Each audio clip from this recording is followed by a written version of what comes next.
আমের মুরব্বা করলাম আর আমের মুরব্বাগুলো আমার একদম একটাও গলে যায় নাই, একদম পারফেক্ট হয়েছে। আর আমি থালাতে রাখছি, অল্প মুরব্বা খেয়ে ফেলবো। আর মুরব্বাটা আমি কিভাবে করছি চলেন মূল ভিডিওতে চলে যাই। আমি আজকে আমের মুরব্বা করব। অল্প কিছু আম নিয়েছি মুরব্বা করার জন্য। আমি সব সময় অনেক বেশি মুরব্বা করি, যাই হোক আজকে অল্প কিছুই করব।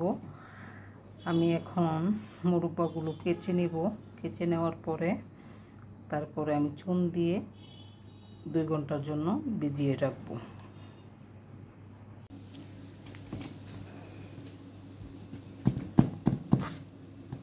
সত্যি কথা বলতে মুরব্বাটা ভালো হয়, কিন্তু কেচার উপরে ডিপেন্ড করে। যত ভালোভাবে মুরব্বাটা আমটা কেঁচা হবে, চিনি ঢুকবে আর মুরব্বাটাও মজা হবে।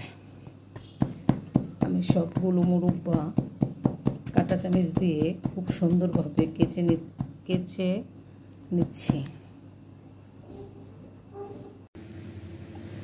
আমগুলো সবগুলো আম আমি সুন্দরভাবে কেচে নিয়েছি।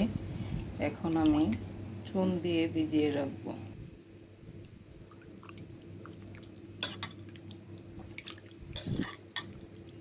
দুই ঘন্টার জন্য চুনের পানি খুব ভালোভাবে আমি ধুয়ে নিয়েছি আমগুলো। আর এখন আমি আমগুলো খুব সুন্দরভাবে আমি চিপে নিলাম, কেননা যদি চুনের পানি ভিতরে থাকে। দিলাম একটা হাঁড়ি, আর শিরার জন্য 1 মগ পানি দিয়ে দিলাম। এখানে আমার 10টা আমে 20টা চাক হয়েছে, 20টা মুরব্বা হবে। শিরাতে দিয়ে দিচ্ছি এলাচ, দারচিনি, তেজপাতা।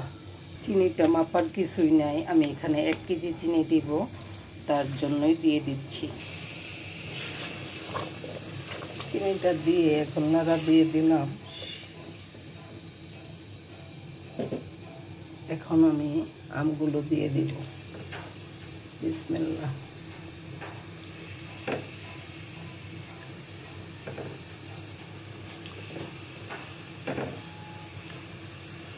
সবগুলো আম দিয়ে দিলাম।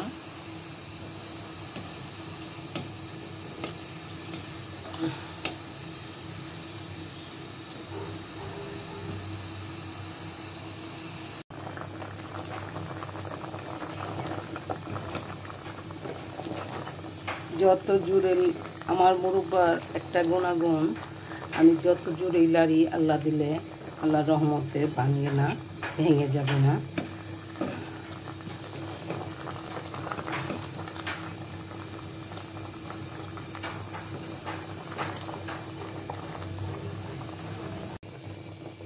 আমের মুরব্বাটা আমার হয়ে গেছে, দেখেন মাশাআল্লাহ। আমার একটা যতই লাড়া দেন, আল্লাহ দিলে আমার মুরব্বা ভাঙবে না। একটা মুরব্বা একটু গুণাও নষ্ট হয়নি।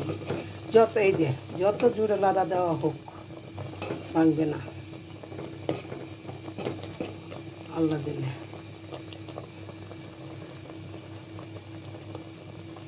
হয়ে গেল আমার আমের মুরব্বা। আপনারা ভালো লাগলে লাইক কমেন্ট করবেন। ধন্যবাদ।